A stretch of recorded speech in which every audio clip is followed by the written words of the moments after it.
saya Fibri. Saya telah menjalani pernikahan beda agama selama 11 tahun ini. Saya Hendrik Huta Barat, saya pelaku pernikahan beda agama. Awalnya keluarga kami, orang tua saya itu tidak ada yang setuju merestui hubungan ini. Tapi perjuangan itu tidak pernah akan putus. Terus saya perjuangkan sampai sekarang dan mungkin sampai selama-lamanya. Hai, saya Novena. Saya beragama Katolik dan saya menikah dengan suami saya bernama Muhammad Iqbal. Halo, saya Iqbal, saya beragama Islam. Kami harus melangsungkan pernikahan kami di Australia agar dapat tercatat secara legal di hukum Indonesia. Nah, sampai sekarang, sampai hari ini, itu total sudah 1.503 pasangan menikah berbeda agama yang berhasil kita bantu, begitu.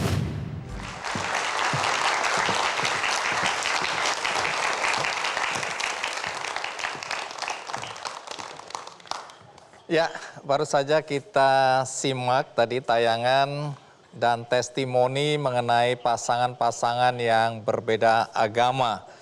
Dan ini berkaitan juga dengan beberapa waktu yang lalu di media sosial juga viral prosesi pernikahan di gereja di mana mempelai perempuannya adalah seorang muslimah sehingga ini menimbulkan pro dan kontra di masyarakat.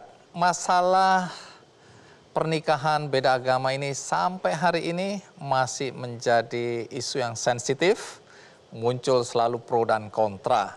Dan hari ini saya mengundang dua pasang suami istri yang berbeda agama, bukan untuk menunjukkan perbedaan, konflik, tapi untuk memahami bagaimana mereka menempuh prosesi pernikahan, bagaimana mereka berkompromi atas perbedaan, bagaimana mereka bertoleransi pada keyakinan masing-masing.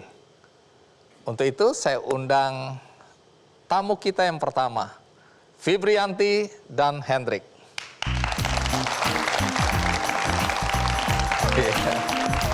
Fibri, Hendrik, Hai Bang Andi. apa kabar? Alhamdulillah sehat. Terima kasih sudah mau hadir, silakan duduk. Jadi benar, Hendrik dan Fibri suami istri. Kok kayak di sidang ya? Benar Bang Andi. Untuk meyakinkan. Baik. Oke. Tapi beda agama. Yes. Fibri agamanya apa, Hendrik agamanya apa? Aku dulu ya. Oke, aku agamanya Islam Bang Andi, dari suku Sumatera, Melayu, Bengkulu. Sedangkan suami aku Kristen Protestan dari Sumatera Utara, Pak. Oke. Batak ya. Yap. Sudah berapa lama menikah? Kita udah 11 tahunan, Bang Andi. Oke. Tanggal 2 bulan 7. Betul? Betul. Oke. Lulus. Bulan Sudah Juli ini kita 11 tahun sih, 11 officially. tahun. Oke. Jadi punya anak? Alhamdulillah kami dikaruniain 2 orang anak. Sepasang. Sepasang. Pada saat menikah, karena beda agama ini, apakah masing-masing keluarga merestui?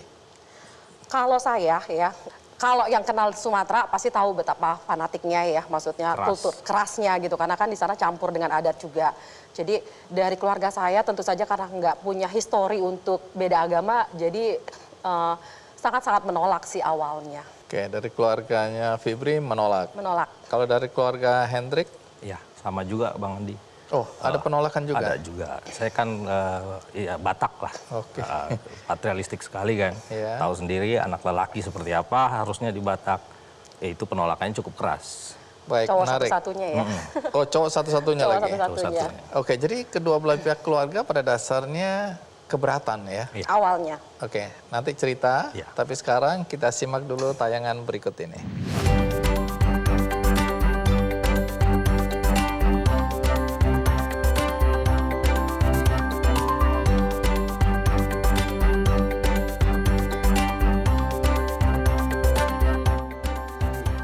Fibrianti dan Hendrik Huta Barat telah melangsungkan pernikahan beda agama selama 11 tahun.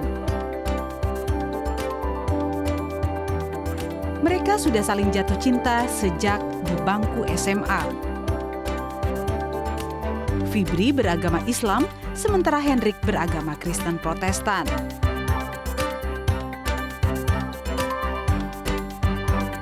bukan tanpa rintangan.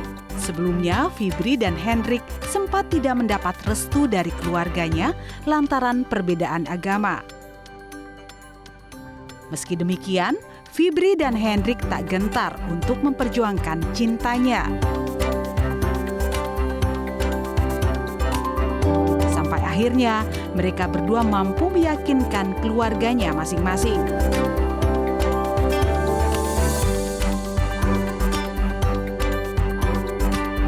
Pernikahan mereka pun dilaksanakan dengan 2 tata cara, akad nikah dan pemberkatan. Saat ini, pasangan suami istri ini sudah dikaruniai 2 orang anak. Kehidupan mereka pun semakin bahagia.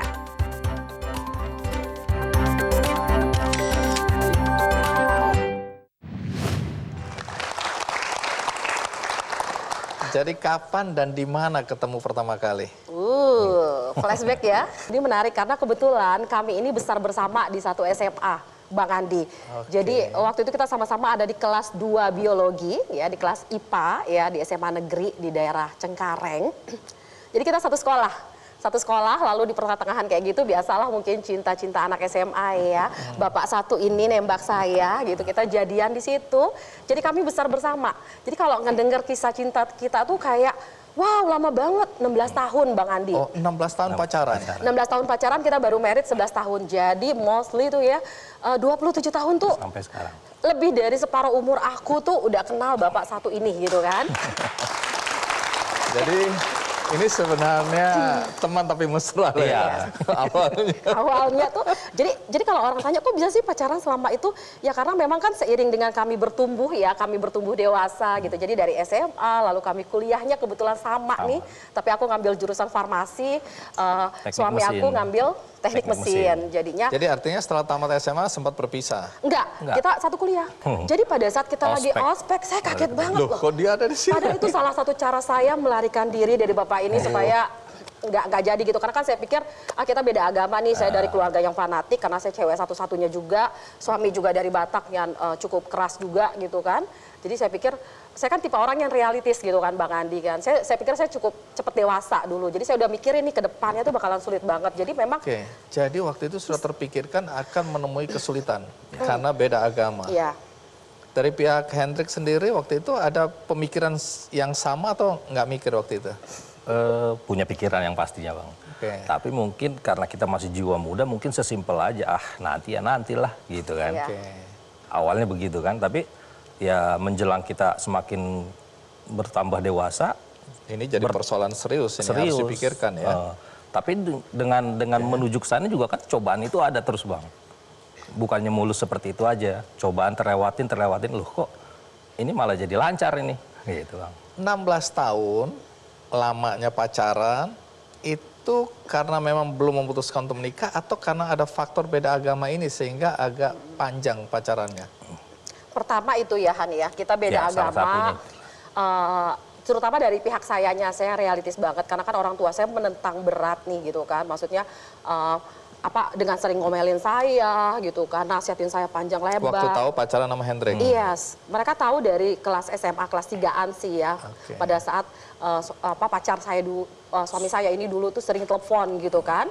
Kok intens gitu kan teleponnya, kok malam minggu ngapel gitu kan. Nah semenjak tahu tuh udah saya makin diperketat karena kan saya cewek satu-satunya. Kita dulu bisa dibilang kalau zaman dulu apa ya istilah backstreet. Kalau zaman dulu istilah pacaran backstreet gitu Bang Andi. Ya. Ini ada kodenya kalau pengen telepon ke rumah. Apa misalnya berapa kali bunyi jangan diangkat dulu. Nah, itu berarti kode dari saya. Iya, soalnya kita kalau bapak yang angkat langsung brek. Tutup. Iya. Dari keluarga Fibri yang paling menentang bapak? Bapak. Alasan yang paling jelas disampaikan apa? Agama? Agama. Sebetulnya sih mungkin kalau orang tua setelah dirunut ke sini lebih ke arah rasa malu kali ya Bang Andi ya. Malu? Jadi karena kan mungkin merasa bahwa ya zaman dulu kan nggak se-open sekarang ya. Kita tuh udah cukup tua sih umurnya gitu kan. Jadi kita tuh ada di masa dulu peralihan, belum teknologi banget lah ya, sosmed belum main gitu ya, masih zaman Friendster gitu kan. Jadinya bapak itu dengan pola pikirnya ya nggak boleh gitu. Padahal di rumah itu yang paling, kalau dibilang paling alim gitu kan ibu tuh sebetulnya gitu kan. Oh, ibu menolak tapi tidak sekeras bapak? Ya, tidak se ekstrim gitu. Kayak misalnya nggak yang maki-maki langsung ke suami saya dulu kalau datang. Jadi kalau Hendrik ngapel, tetap nekat, berani waktu itu? Berani, Pak. Oke, datang, diapain sama bapak? Ya biasanya dibilang nggak ada dulu gitu. Oh, nggak ada? Atau dicuekin lah. Terus? Dianggap nggak ada yang datang. Nah, saya tuh nggak boleh keluar. Iya. Nah, terus apa yang dilakukan waktu itu? Ya saya tungguin. Kuat-kuatan gitu? Ya begitulah. Akhirnya mereka ya udah masuk duduk. Nah, dengan nada kerasnya. Oh, walaupun dibentak, masuk sana duduk. Masuk duduk. Nah, Tapi ntar pulangnya ada masalah. Sendal hilang biasanya sendal satu. hilang. Sendalnya Hendrik? Iya. Oh, siapa yang ngerjain itu? Adik ipar. Oh, disuruh orang tua nih coba. Iya. Terus nih ya, ada pengakuan nih ya, ada pengakuan. Kalau nyediain air minum tuh diaduk pakai tangan. Ternyata beneran nih Pengakuan adik di saya ya. keluarga. Oke, belakangan baru tahu ya? Iya, baru tahu. Tapi kayaknya waktu itu enak banget gitu ya? Iya, nggak ada Tapi apa kepikiran. betul katanya motornya dikempesin juga gitu? Iya Bang, itu ngalamin kok. Kalau ya, Tapi masih tetap berani Iya. datang? Ya mungkin karena rasa, saya memang tipikalnya yang ungkapin aja Han kalau rasa cinta Han. Cinta itu memang buta ya? Iya, bener Bang. Iya. Ya mungkin dengan Diperlakukan rasa seperti cueknya itu juga. nggak kapok juga? Nggak, mungkin nggak, ya masih jiwa muda Bang. Oke. Hayo aja gitu, hajar aja. Iya, toh bukan antara hidup dan mati ya. Iya, ini kan cinta ya. Sekaligus menunjukkan ke Fibri Iya. bahwa itulah kualitas cintaku. Iya, betul. Boys. Oke, sekarang aku mau tahu dari perspektif keluarganya Hendrik. Waktu tahu mantunya beragama Islam bagaimana? Ya memang tetap sama lah Bang ya. Siapa yang paling menolak, ibu atau bapak? Kebetulan waktu itu ayah sudah tidak ada. Oh, oke. Jadi Terus? di masa akhir-akhir sebelum kita nikah, Iya. bapak udah nggak ada, tapi ibu tetap masih kan, ini udah nggak boleh lagi nih. Alasannya persisnya apa ya? Iya, dari silsilah keluarga juga kan, saya anak pertama, nanti putus nih. Marga. Oh, ini antar marga ya. Putus nanti ke Batakannya bagaimana gitu kan. Kalau saya kan karena udah lahiran Jakarta Bang Andi, jadi hal-hal seperti itu agak-agak tidak terlalu dipikirkan. Yang penting, bukan penting sih, ya memang saya sayang, memang ini kayaknya memang saya klop gitu, klik dengan istri saya ini. Ada kesepakatan nggak anak kita nanti akan memeluk agama apa?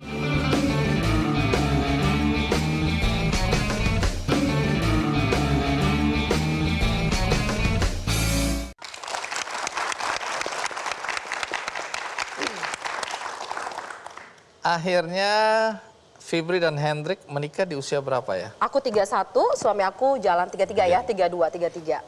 Oke. Kapan orang tua kemudian merestui? Ya lama kalau aku ya Bang ya. Jadi gini, ada momen di mana aku tuh, mohon maaf nih, pergi dari rumah gitu kan. Lari. Yes, kabur lah udahlah, run away gitu. Gara-gara percintaan ini atau ada alasan lain? Ya salah satunya karena itu, karena nggak cocok sama orang tua, berantem mulu, beda pendapat gitu kan, terutama dengan bapak saya gitu kan, karena mereka benar-benar nggak merestui nih gitu kan.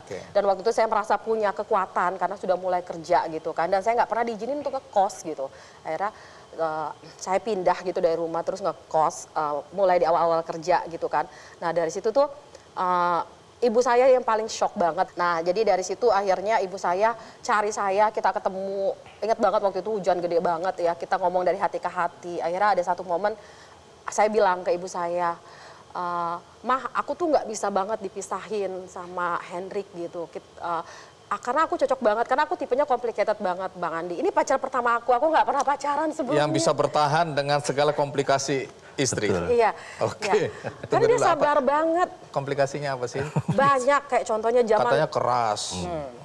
Aku tuh orangnya kan keras, karena aku kan tipenya orangnya agak ngebosi, keras, dominan lah gitu kan.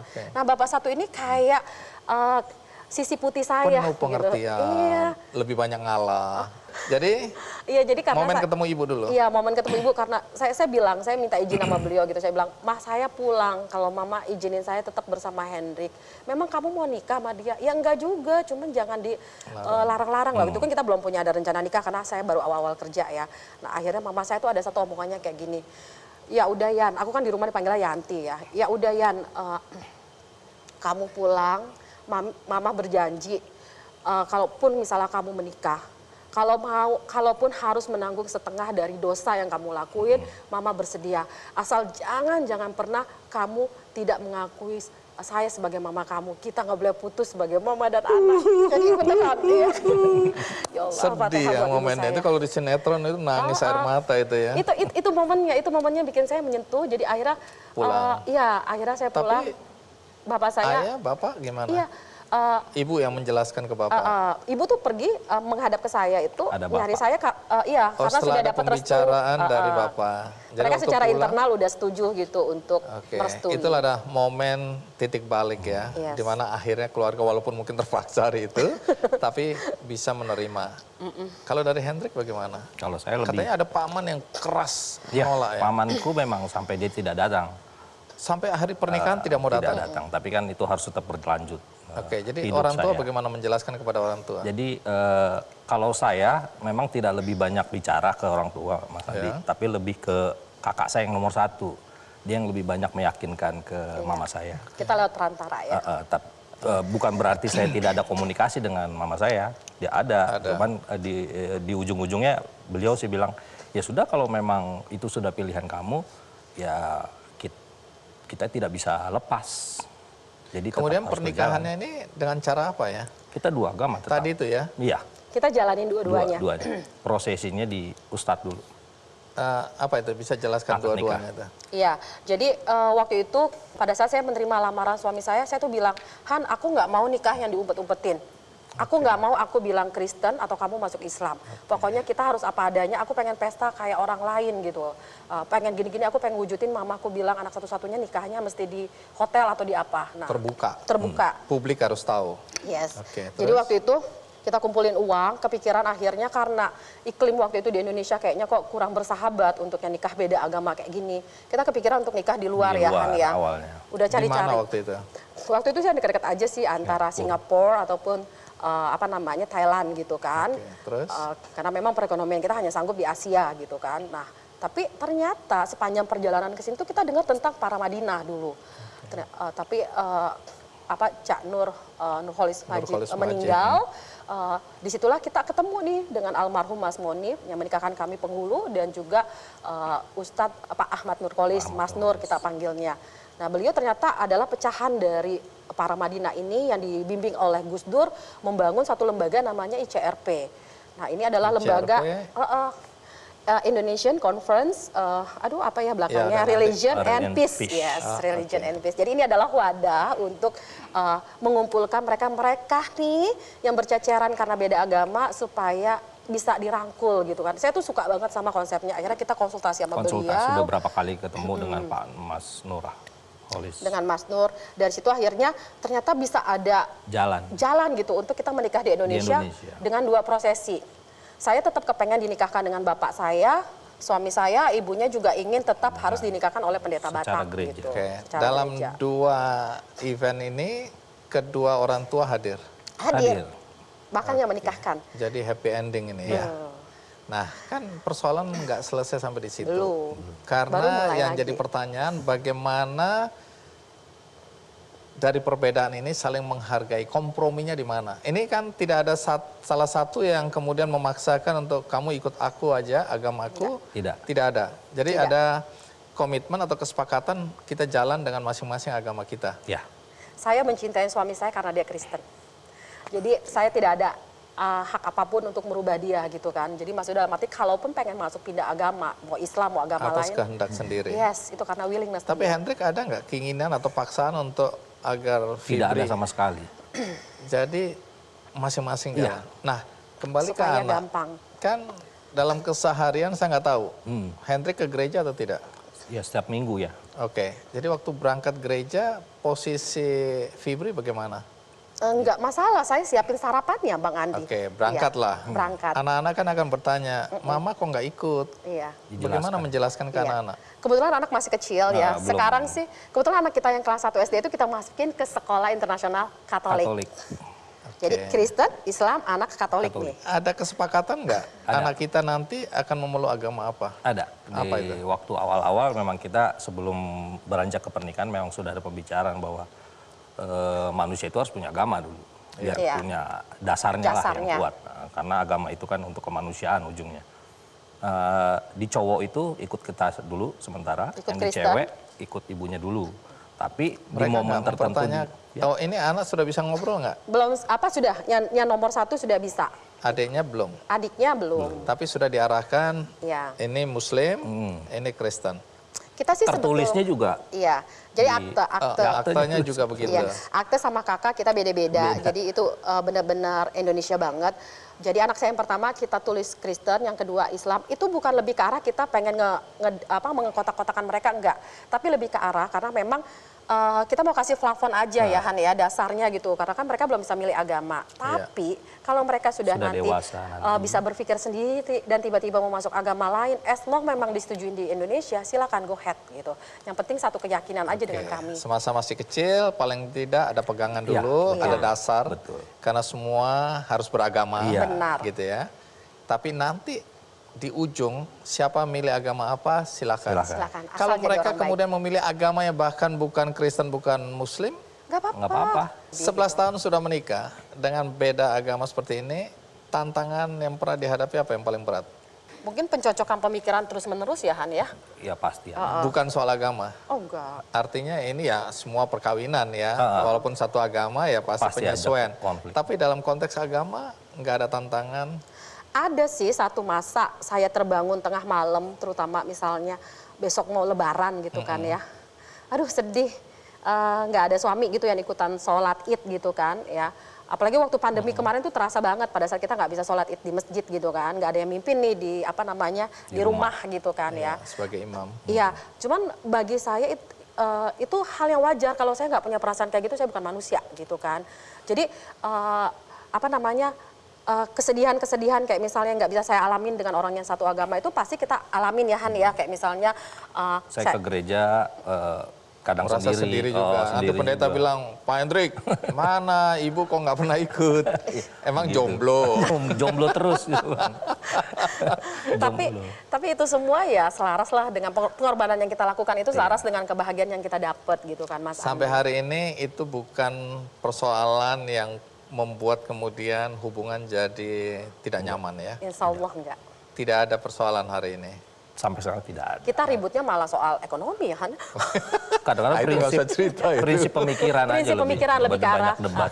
lebih banyak debatnya adalah karena ya tadi saya sangat meledak-meledak gitu kan, cara berpikirnya udah lurus-lurus gini kan, gak ada gray area di saya. Kalau Bapak satu ini kan lebih ke arah perhitungannya mateng gitu kan, jadi lebih ke arah situ aja sih.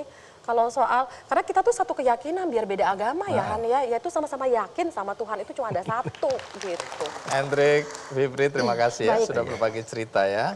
Berikutnya juga ada pasangan yang berbeda agama, tapi kali ini pasangannya berbeda, yang pria Muslim, yang perempuan Katolik. Tapi sebelum itu kita rehat sejenak, ikuti terus Ki Candy. Katanya menikahnya di luar negeri ya?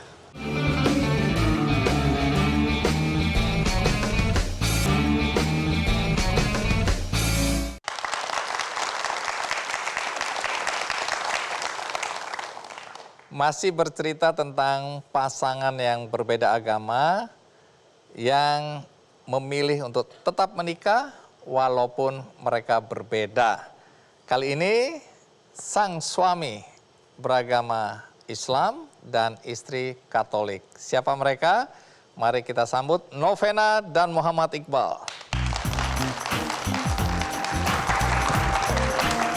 Novena, Iqbal, terima kasih sudah hadir di acara Ki Candy. Silakan duduk. Thank you. Jadi benar, Iqbal sama Vena suami istri? Iya, betul. Iya betul.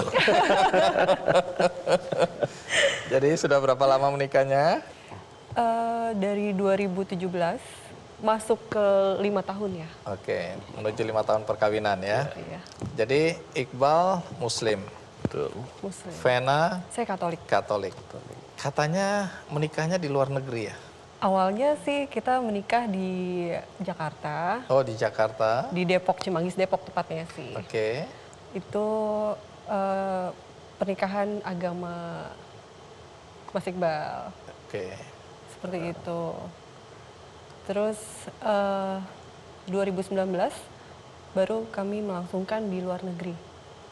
Kenapa jadi seperti itu? Coba suami menjelaskan mungkin suami. Ya, karena kan kalau beda agama kan tidak bisa di catatan sipil. Iya. Sedangkan pada saat kami melangsungkan pernikahan dalam kondisi beda agama. Nah, cuman kalau dari perspektif Islam, selama suaminya Islam, istri boleh yang non-Muslim. Itu Yahudi atau Nasrani. Jadi secara agama kami langsungkan, tapi untuk di KUA kan tidak bisa. Karena kalau di KUA kan harus Islam dua-duanya.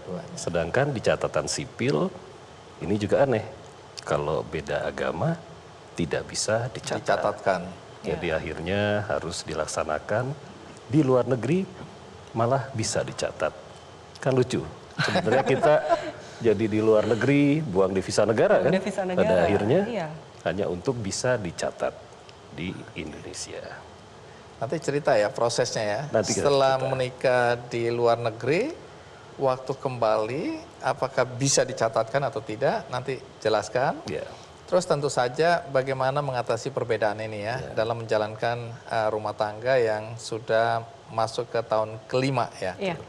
Baik, tapi kita akan lanjutkan setelah tayangan berikut ini.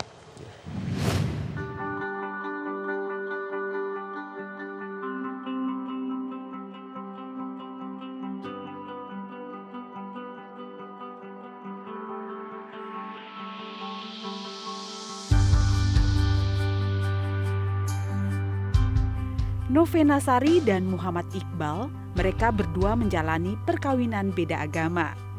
Vena beragama Katolik dan Iqbal beragama Islam.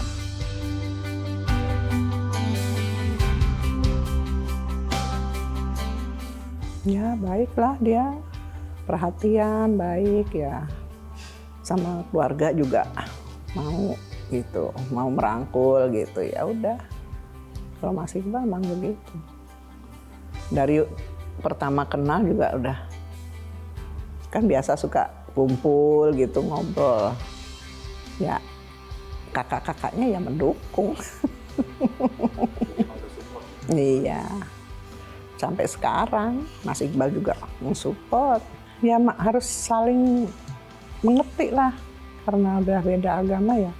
Mas Iqbal masing-masing, Vena juga masing-masing ke gereja, ya udah gitu aja. Ya enggak, saya juga enggak ini, udah ngerti lah gitu namanya orang tua ya.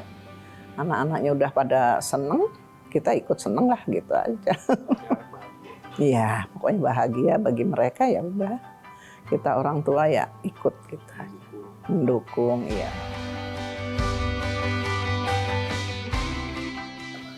Mbak Vena ini istri yang sangat bijaksana. Karena Iqbal ini kadang-kadang dia ya seperti itu, dia kerja di kantor, dia bekerja di situ diam, bisa dia berjam-jam di situ. Kalau istrinya nggak sabar, istri perlu perhatian, pasti nggak akan makan hati kan. Alhamdulillah ya, saya sebagai ibu sangat bersyukur. Saya melihat mereka itu sangat harmonis. Selama ini saya mendampingi mereka, melihat mereka rumah tangga, belum pernah mendengar mereka berbeda pendapat yang berkelahi konflik, itu belum pernah, alhamdulillah. Jadi kelihatannya Vena sangat mengerti Iqbal, Iqbal juga sangat memahami Vena. Alhamdulillah sekali.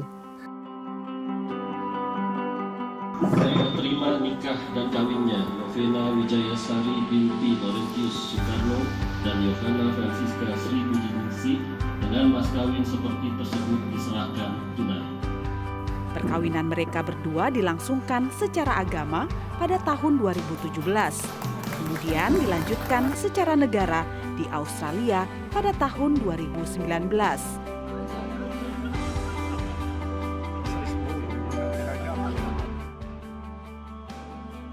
Sayang, inget nggak kita ketemunya kapan? Kita ketemu tuh tanggal 26 Agustus 2017. 2017. Kita ketemu. Dan lucunya kita persiapan pernikahannya itu cuma 2 hari. Iyalah, kalau yang lama-lama kalau ABG, yang penting kan dalam hubungan harmonis, ya kan harus Cocok diskusinya. saling memahami. Ada 3 yang utama tuh. Harus punya kepercayaan, harus saling menghargai, anggap kayak temen kalau ada apa-apa. Jadi itulah yang bikin kita harmonis selama ini.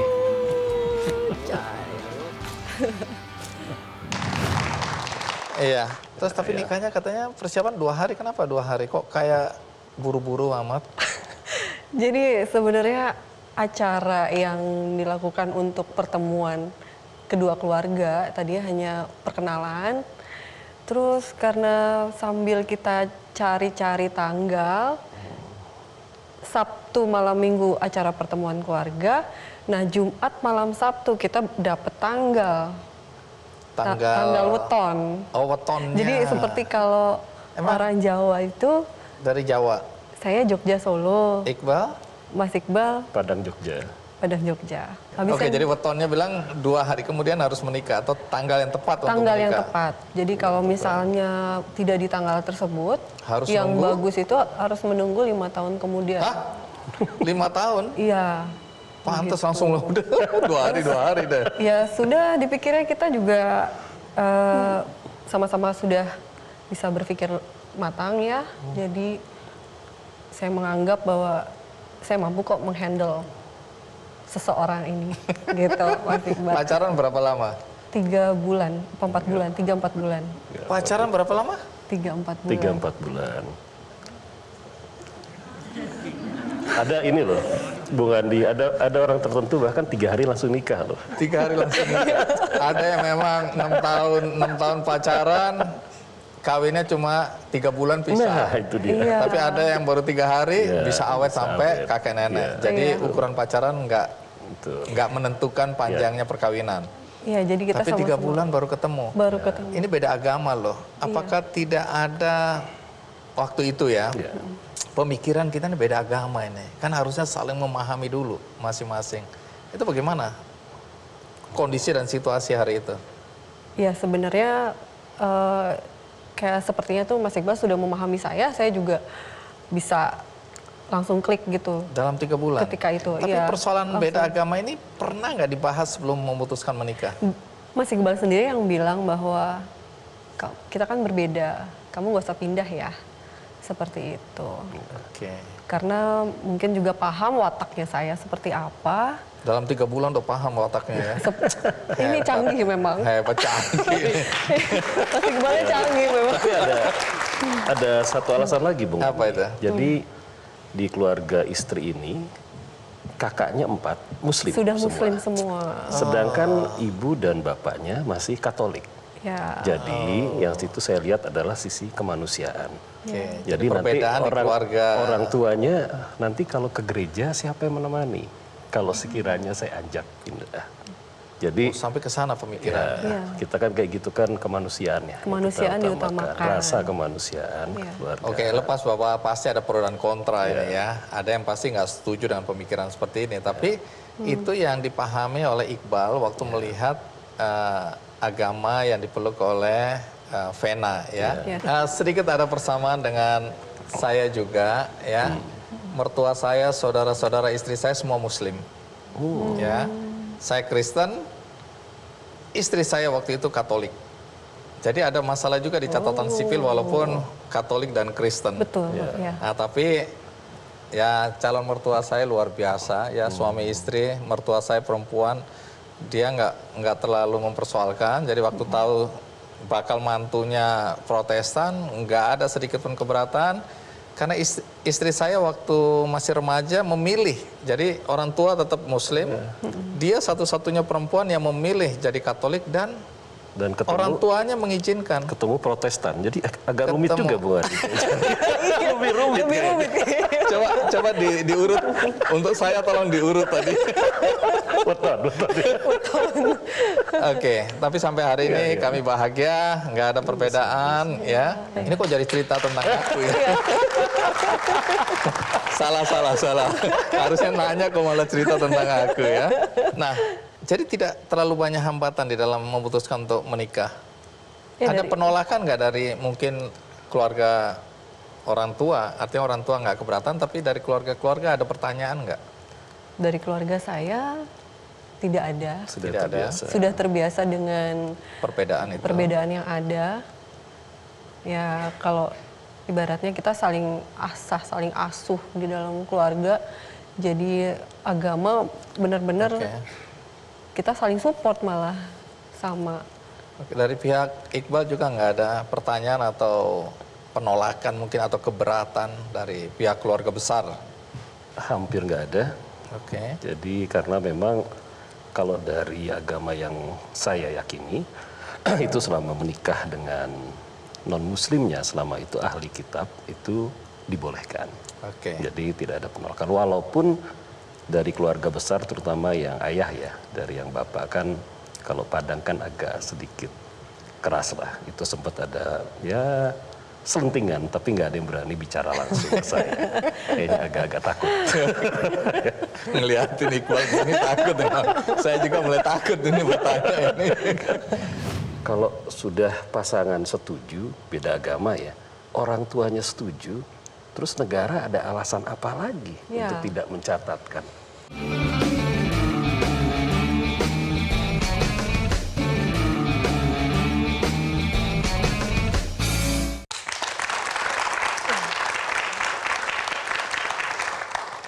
Tapi sekarang kita masuk ke soal legalisasi tadi ya.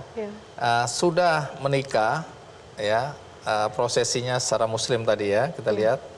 Nah kemudian tapi secara legal tidak bisa dicatatkan di catatan sipil waktu itu. Benar. Sehingga memilih untuk ke Australia.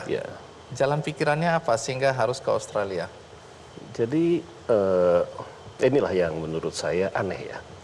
Jadi kalau di catatan sipil yang kami ketahui itu berbeda agama tidak bisa. Ya, didaftarkan atau dicatatkan. Tapi kalau sekiranya menikahnya di luar negeri, itu bukti pernikahan di luar negeri itu nanti akan dikirimkan ke konsulat itu yang ya. Kita nikah di sana, kita di luar negeri, ya, itu kan dicatatkan di sana, karena sudah dicatat di sana, dibawa ke catatan sipil, bisa dicatat. Oke. Kami kenapa harus muter-muter ya? Ya itulah aneh makanya. Karena kalau di Indonesia bisa, tentu kan ada mungkin bahasanya dipaksa pemerintah akhirnya harus melakukan manipulasi data. Manipulasi data karena banyak yang karena memalsukan nggak bisa dan KTP. tidak banyak yang bisa melakukan dapat kesempatan untuk di luar negeri. Karena secara finansial mungkin mereka nggak punya uang. Seperti itu. Harus 3 minggu stay. 3 minggu harus ada Minimal. di negara di mana kita mau menikah itu tadi. Yes. Baru boleh menikah di sana. Notisnya 1 bulan lah. Kita harus ada notice of intended marriage 1 bulan. Dan di situ harus ada saksi segala. Untung kami ke sana juga karena ada pekerjaan. Jadi sekalian makanya baru 2 tahun kami lakukan. Kalau enggak kan sayang ya buang-buang devisa negara ya hanya untuk seperti itu. Hotel. Jadi kalau boleh nih Bu Hadi mungkin yang saya sedikit tambahkan ya. Ini kan kasus seperti kami ini kan banyak ya. Dan bukan hanya Islam, Kristen, bahkan yang non-Muslim dengan non-Muslim kan tidak bisa dicatat. Nah, harusnya kan Indonesia ini kan negara bangsa ya. Memang dulu kita jadi bangsa itu kan ya ada hukum adat, hukum agama. Tapi begitu adat ini ketemu adat ini, agama ini ketemu agama ini tidak bisa diselesaikan, harusnya di sini negara hadir. Jadi Undang-Undang Pernikahan nomor 1 1974 itu harus sudah diubah. Jadi policy maker kita, pemerintahan harus beranilah membuat suatu terobosan sehingga memang berdasarkan cinta, perbedaan agama, perbedaan adat ya tidak disulitkan. Itu sih harapannya. Ini harapan ya, pandangan. Karena tahu ujung-ujungnya ternyata bisa juga, tapi harus melalui satu proses yang buang-buang devisa dan tidak semua orang bisa karena bayangin ini harus kurang lebih 1 bulan ya untuk semua urusan, 2 tahun harus menunggu. Karena kami ada satu kasus kebetulan kenapa memutuskan di luar negeri itu ada satu sahabat kami menikah di Indonesia nih berbeda agama, laki-lakinya Muslim, istrinya Protestan. Jadi pada saat menikah dengan 2 cara, baru si sang suami ini tahu ada manipulasi data. Jadi seolah-olah dia terdaftar sudah belajar agama Protestan, ada surat apalah di situ. Surat baptis. Akhirnya setelah itu melakukan pembatalan nikah. karena itu. Tapi nggak bisa disalahkan orang mau bersatu, tapi negara tidak hadir di situ. Oke, lepas dari legalisasi sekarang, bagaimana kompromi di dalam keluarga sendiri? Ada nggak aturan main yang sudah dibuat? Satu hari kalau ada tanda kutip perbedaan antara kita soal agama ini, bagaimana menyelesaikannya atau bagaimana? Jadi kalau di kita mengalir aja. Mengalir, karena itulah di keluarga istri juga terbiasa kalau ibu Natalan, ya merayakan Natal, anak atau kakaknya dari ibu istri yang adiknya yang Islam lagi Idul Fitri ya merayakan Idul Fitri. Kalau di kami sendiri ya kita ada pengajian anak yatim, tapi kadang juga ada acara apa yang namanya yang tuh kalau kebaktian juga ada. Baik, nah sebagai pasangan yang beda agama, ada nggak tantangan yang kalian hadapi? Jadi kalau menikah beda agama itu, poin paling penting kalau menurut saya adalah ya restu dari kedua orang tua. Karena ya mau menikah beda agama maupun nggak beda, tetap restu orang tua itu nomor satu buat saya. Nah itu yang membuat kita berdua yakin bahwa ini langgeng gitu. Ya orang tua wujud Tuhan yang paling nyata kalau menurut saya. Jadi kalau orang tua tidak setuju, kita bisa kasih pengertian baik-baik. Nah, kelemahannya apa, yang bisa kita tingkatkan seperti apa, jadi solusinya bagaimana. Jadi kita memberikan sedikit edukasi juga ke orang tua gitu. Nah, memang pada dasarnya orang tua kami juga terbuka ya, cara berpikirnya modern lah bisa dibilang. Tapi namanya orang tua tetap maunya sih memang kita ketemu yang satu agama. Tapi ya karena saya dan Mas Iqbal bisa meyakinkan gitu, memberi pengertian, akhirnya sampai sekarang bahkan mama saya sama mama Mas Iqbal seperti ketemu soulmate. Kalau istilah kalau dilihat tadi masing-masing bersyukur ya, anaknya ketemu pasangan seperti ini ya. Katanya alhamdulillah, kata ibunya Iqbal, dia punya mantu Vena ya, dan mereka nggak melihat ada masalah gitu loh ya. Sangat dekat malah orang tua kami. Bahagia kami malah suka bilang Upin Ipin gitu. Saking deketnya. Kemana-mana. Iya, kemana-mana. Jadi itu nggak mengani. Makanya kalau saya lihat ya, harusnya nih, mungkin kalau boleh saran, kalau sudah pasangan setuju, beda agama ya, orang tuanya setuju, terus negara ada alasan apa lagi untuk tidak mencatatkan? Baik, ini pertanyaan yang mungkin bisa dijawab oleh Mas Nurkolis nanti ya. Karena Mas Nurkolis ini punya dalil-dalilnya ya, baik dalam konteks hukumnya, legalisasinya, perspektif melihat dari berbagai sudut keyakinan. Iqbal, Vena, terima kasih ya. Lepas dari kita bercanda, tapi saya yakin banyak sekali nilai-nilai yang kita bagikan hari ini. Baik, terima kasih. Sukses untuk berdua.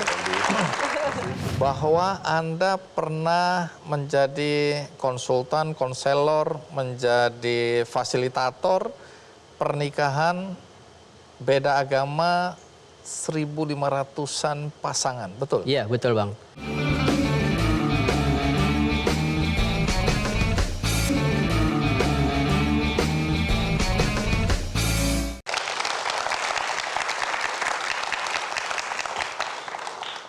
Di tangan saya ada sebuah buku judulnya Pernikahan Beda Agama.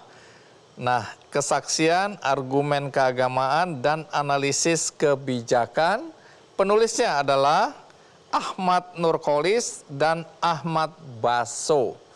Nah, yang kita undang hari ini adalah salah satu penulisnya yaitu Ahmad Nurkolis. Untuk memberikan perspektif tentang pernikahan beda agama. Karena konon, saya belum klarifikasi, Mas Nurkolis ini sudah menikahkan lebih dari 1.500 pasangan beda agama. Untuk tahu lebih jauh, mari kita sambut Ahmad Nurkolis. Iya. Mas Nurholis. Ya, Bang. Terima kasih sudah mau hadir. Terima Silakan kasih juga. duduk. Terima kasih. Saya bawa buku, Anda bawa buku. Iya, betul. Ini untuk Abang. Ini buat saya juga. Buat Abang juga. Lama-lama saya pinter ini nanti. Baik, terima kasih. Silakan duduk. Sama-sama. Iya, setelah Anda menjelaskan buku-buku Anda berkaitan semua dengan pernikahan beda agama, tentu yang menjadi pertanyaan penonton di studio dan penonton di rumah, Anda ini siapa? Bisa jelaskan?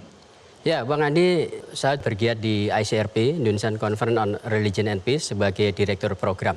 Itu organisasi apa ya?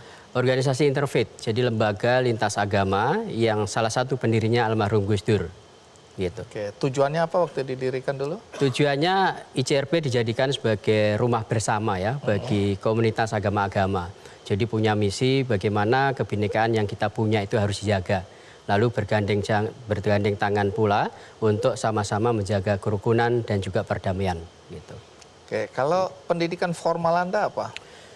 Saya dari tingkat dasar menengah atas itu di madrasah diniyah, sanawiyah, aliyah, kemudian pondok pesantren, lalu S1 sampai S3 juga di sekolah agama, Bang. Jadi saya nggak punya kesempatan sekolah di sekolah umum gitu. Oh, jadi Anda sekarang doktor ya? Hampir, belum. Sekarang sedang menulis disertasi. Oh, untuk program doktoral? Ya. Bidang apa yang Anda tekuni sekarang ini? Pendidikan perdamaian. Baik, tadi saya sempat sampaikan, ini mau konfirmasi, bahwa Anda pernah menjadi konsultan, konselor, menjadi fasilitator pernikahan beda agama 1.500-an pasangan, betul? Iya, betul Bang. Jadi 1.503 tepatnya, itu yang berhasil sampai mereka bisa menikah begitu. Kalau dibilang fasilitator, itu apa yang Anda lakukan? Ya, fasilitator itu ya memfasilitasi mereka. Jadi pasangan yang hendak menikah dengan latar berbeda agama yang umumnya kesulitan gitu ya, seperti tadi diceritakan oleh dua pasangan sebelumnya. Lalu mereka datang ke kami untuk konseling atau konsultasi begitu, sampai kemudian memfasilitasi mereka menikah begitu, baik secara agama maupun juga pencatatan negaranya, gitu Bang. Oke, jadi nanti jelasin ya apa yang Anda fasilitasi ya. Kemudian yang saya mau tahu sampai hari ini dari pengalaman Anda, apakah memang sulit pernikahan pasangan beda agama? Betul Bang. Nanti Anda ceritakan lebih detail dan tahapan apa yang Anda lakukan sehingga kurang lebih 1.503 pasangan itu bisa menikah. Ya, baik dari legalisasinya, dari dalil-dalilnya ya, Anda bisa jelaskan.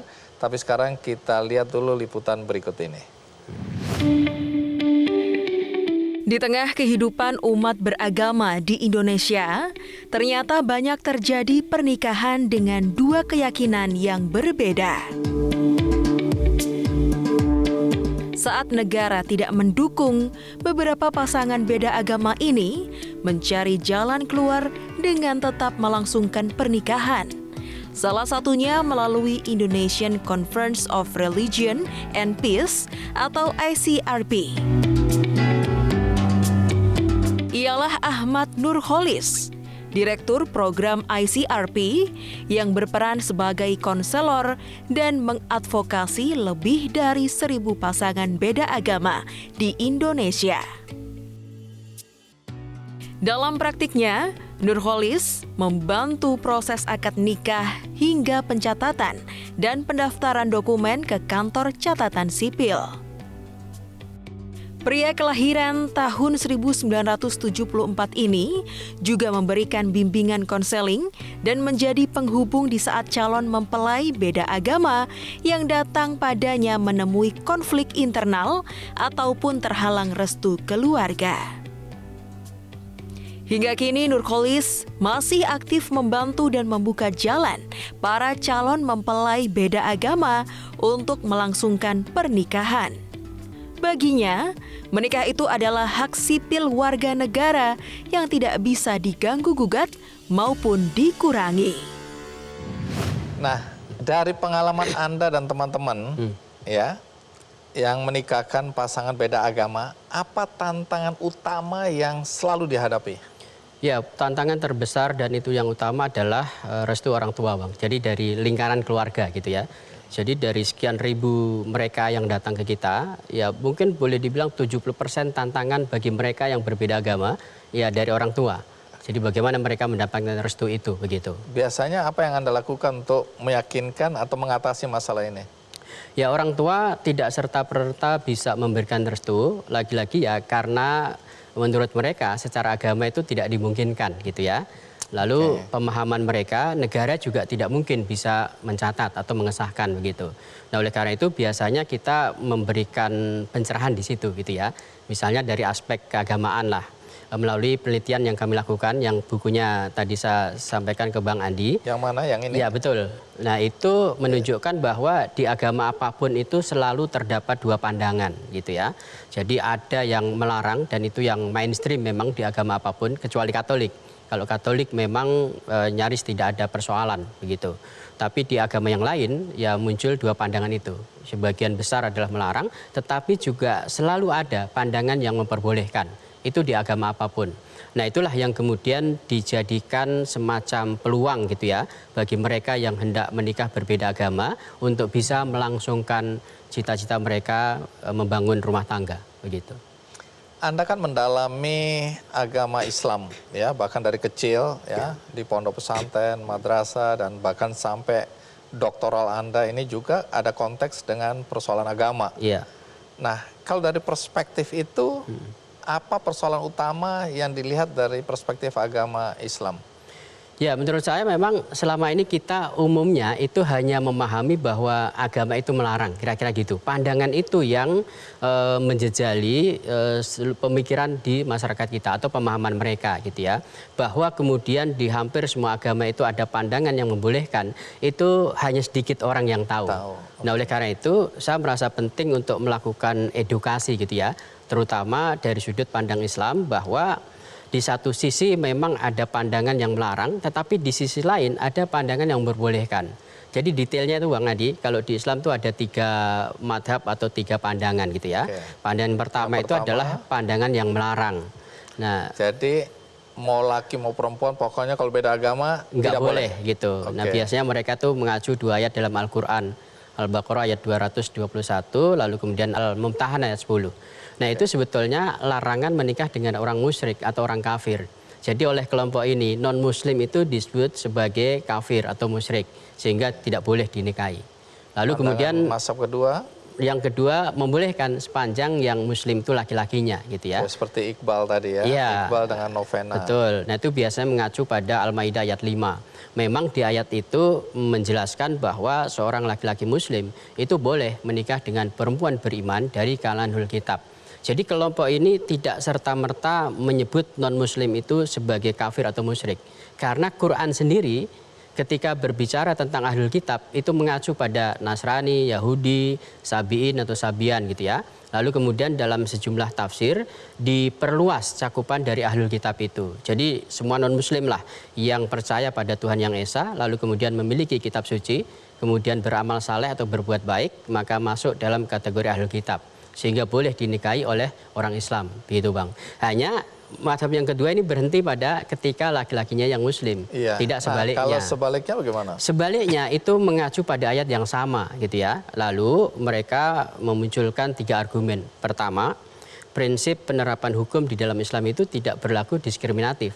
Jadi karena Islam itu juga mengakui adanya kesetaraan gender.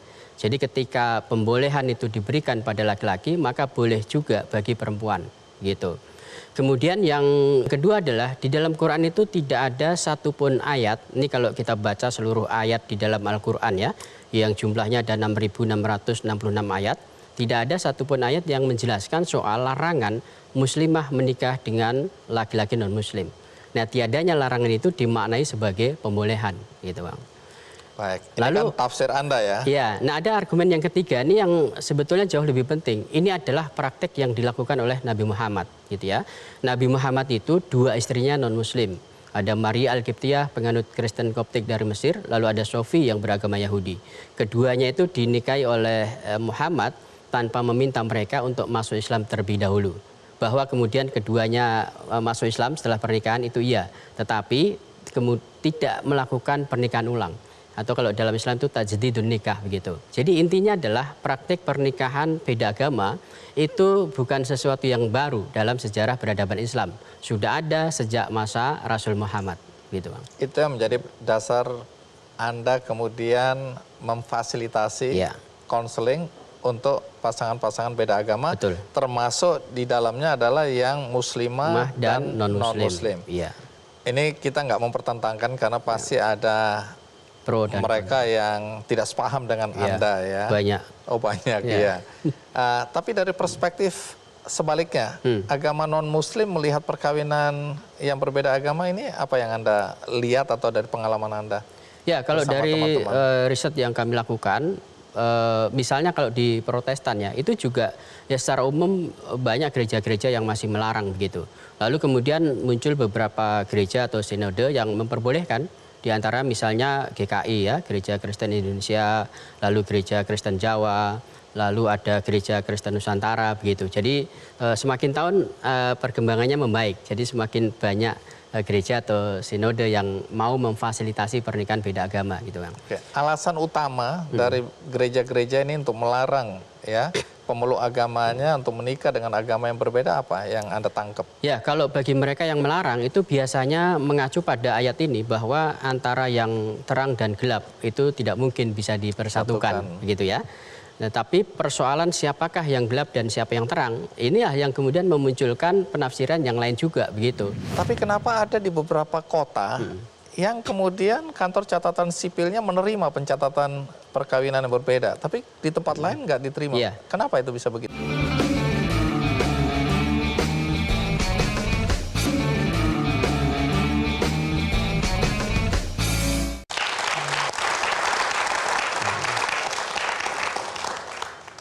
Mas Nurkolis, kita lanjutkan.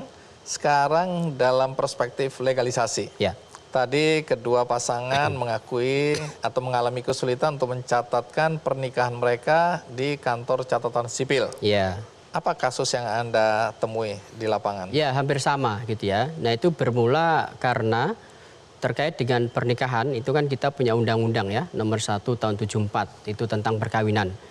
Sudah diperbarui sebetulnya, Bang. Sekarang menjadi nomor 16 tahun 2019 gitu ya. Isinya apa? Isinya adalah kalau kita baca di pasal 2 ayat 1 itu menyebutkan bahwa pernikahan sah bila mana dilakukan sesuai dengan hukum agamanya masing-masing. Nah, bunyi ayat inilah yang memunculkan dua penafsiran. Nah, sebagian besar menafsirkan bahwa kalau berbeda agama maka nggak mungkin bisa menikah.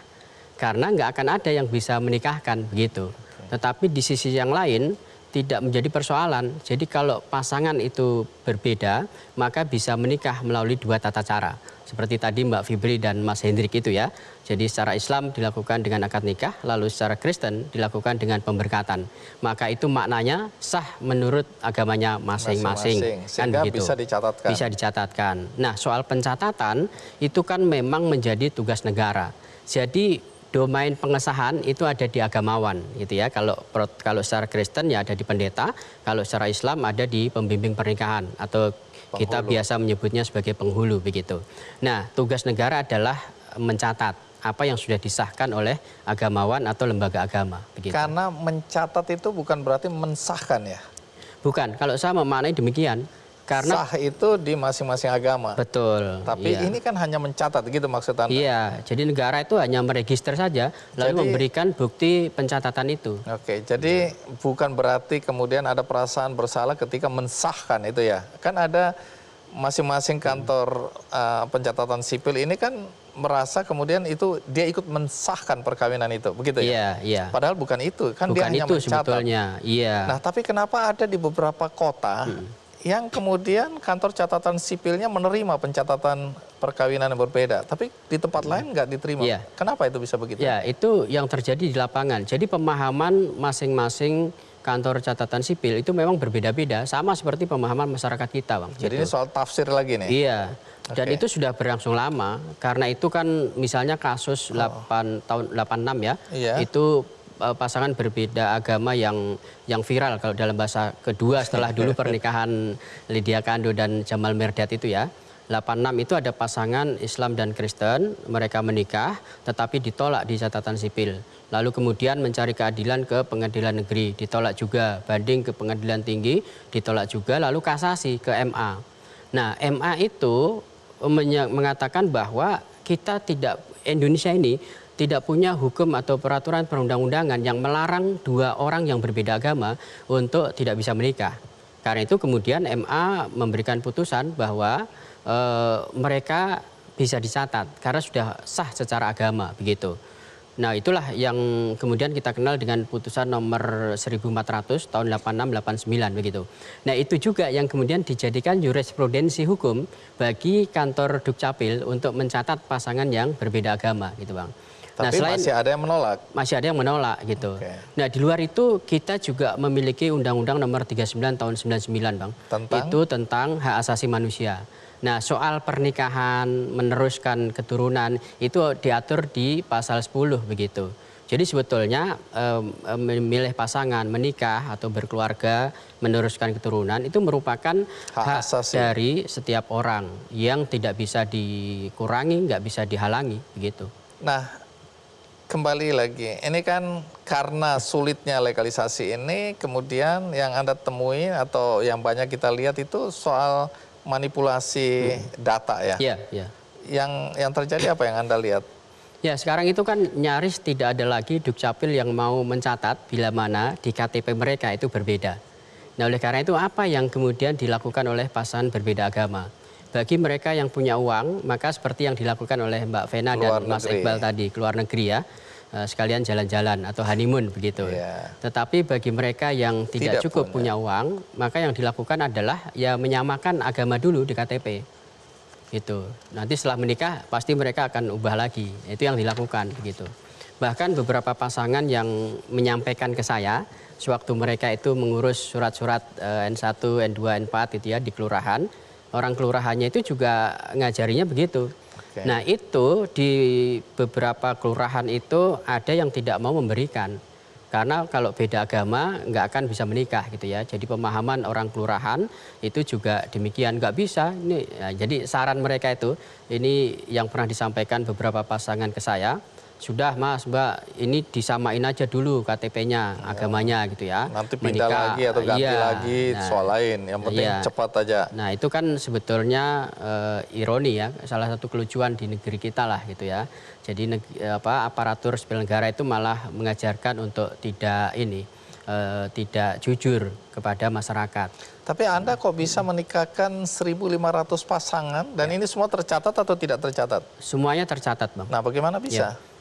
Ya, sebetulnya sekarang itu beberapa catatan sipil yang selama ini masih bisa menerima pencatatan beda agama sampai bulan April kemarin itu masih bisa. Karena Maret kemarin ada beberapa pasangan yang viral, yaitu direspon negatif oleh pemerintah gitu ya. Oh, jadi malah diperketat lagi? Iya, diperketat gitu.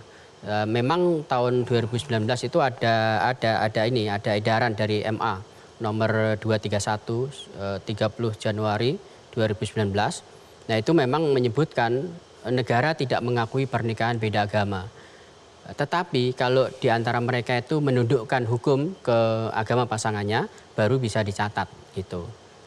Nah, oleh karena itu setelah viral itu kan Dirjen Dukcapil juga memberikan rilis lah ke capil-capil di seluruh Indonesia untuk tidak mencatat bila mana agama di KTP itu masih berbeda. Jadi ini viral yang waktu pemberkatan di gereja itu ya? Iya. Pasangannya muslimah itu? Muslimah dan Katolik. Katolik. Iya. Jadi itu yang membuat sekarang malah diperketat ya? Diperketat. Kalau menurut Anda ya, pertama nasihat bagi mereka yang berbeda agama dan ingin tetap melanjutkan hubungan itu ke jenjang pernikahan. Apa nasihat Anda? Ya, untuk mereka yang mau menikah, pertama yang penting keyakinannya sama gitu ya. Agama boleh berbeda tapi keyakinan harus sama. Pengertian keyakinan harus sama itu apa? Sama-sama memiliki pemahaman bahwa di agama masing-masing itu membolehkan gitu ya. Nah, itu pertama. Lalu yang kedua, tidak boleh kalau di antara mereka itu masih menyimpan gitu ya? ganjel atau salah satu atau dua-duanya masih menginginkan agar pasangannya mengikuti agamanya, itu juga mendingan tidak usah menikah. Perjuangkan dulu usaha itu baru menikah gitu ya. Terus berikutnya apa nasihat Anda? Yang terakhir itu ya semua harus sudah dibicarakan sebelum menikah. Baik, terima kasih Mas Nurholis ya, memberikan perspektif. Sebelum saya membagikan buku ini, saya ingin mengucapkan terima kasih kepada para donatur yang selama ini sudah memberikan donasi melalui benihbaik.com untuk membantu saudara-saudara kita yang membutuhkan uluran tangan kita. Nah, ada beberapa program yang selama ini mendapat dukungan dari Anda semua, dan saya ingin menyampaikan apa dampak yang dirasakan oleh saudara-saudara kita yang mendapatkan bantuan dari Anda. Ini dia cuplikannya.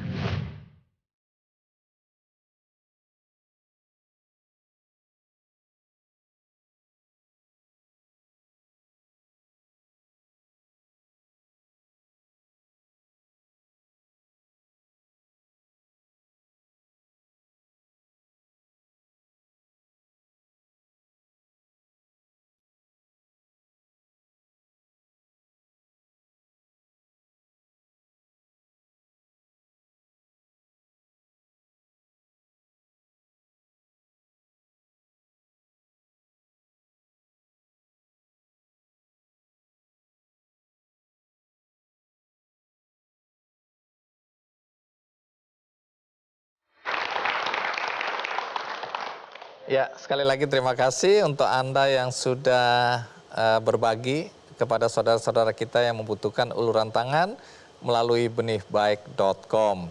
Dan di akhir acara, sebagaimana biasa, saya ingin juga berbuat baik.